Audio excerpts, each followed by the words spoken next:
আমরা যখন সালাতে দাঁড়াই, আমরা মসজিদগুলোতে দেখি অনেকেই ২ পা যখন তারা দাঁড়ায় খুব মাঝখানে ৪ আঙ্গুল পরিমাণ ফাঁকা থাকে। আবার কারো, কারো দেখা যায় অনেক দূরত্বে থাকে।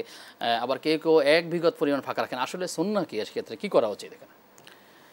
এখানে একটা বিষয় হচ্ছে আমার ২ পার্শ্বে যে ২ জন মুসল্লি দাঁড়িয়েছেন, ওই ২ পার্শ্বের ২ মুসল্লির সাথে পা মিলানোটার ব্যাপারে হাদিসের ব্যাপারে আসছে যে মিলিয়ে মুসল্লিদের পায়ের সাথে পা পায়ের মেলানো। সাথে পা এটা মেলানো। সুন্নাহ। এটা সুন্নাহ।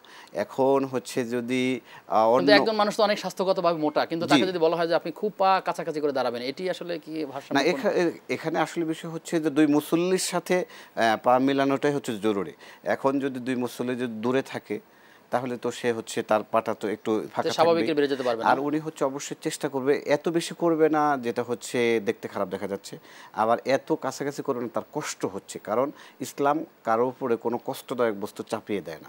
সেজন্য হচ্ছে যতটুকু স্বাভাবিক সে ততটুকু স্বাভাবিক অবস্থায় থাকবে।